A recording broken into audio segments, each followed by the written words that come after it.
ازاي تغير الاوتفيت بتاعك بكل سهولة؟ يعني تعالى كده اوريك الصور دي قبل وبعد. زي ما انت شايف دي صورة قبل، بدأت اعمل الصورة اللي قدامك دي من خلال صورة واحدة.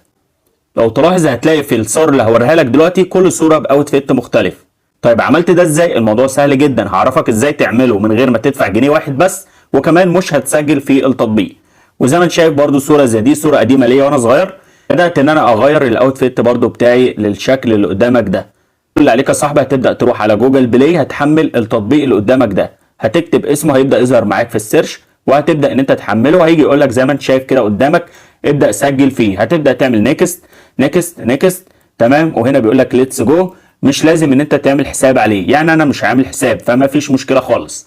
هتبدأ تعمل اكسبت، وهنا طبعا بيقول لك اختار بقى الاشكال اللي انت عاوز تحولها. سيبك من كل الحاجات اللي هتظهر لك في الصفحة الرئيسية، خش على اخر حاجة على طول زي ما انا عملت.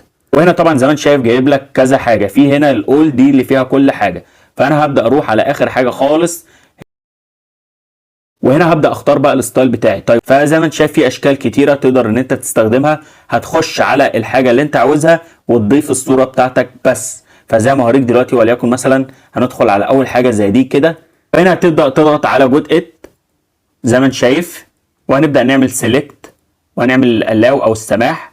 وهنا بيقول لك ضيف لي بقى الصورة من عندك علشان اقدر ان انا اغيرها لك زي ما انت عاوز. هنبدأ ندخل مثلا على الصورة دي زي اللي انا وريتها لك في اول فيديو. هنا طبعا كل اللي عليك هتستنى بس مدة دقيقة او دقيقتين بالكتير قوي، هيجي لك طبعا 4 صور، اختار احسن واحدة فيهم. طيب الصورة دي مش عجباني، ادخل على اللي بعدها. الصورة دي مش عجباني، ادخل على اللي بعدها. تمام، الصورة دي برضو مش عجباني، ادخل على اللي بعدها. الصورة على فكرة لما انت بتحملها عندك على الجهاز بتبان اوضح، يعني بتبان الصورة كاملة تمام، عكس ما هي قدامك دلوقتي معمول عليها زوم. فبتيجي هنا تعمل شير وتبدأ تعمل سيف او حفظ عادي، وينزل عندك على الموبايل بتاعك.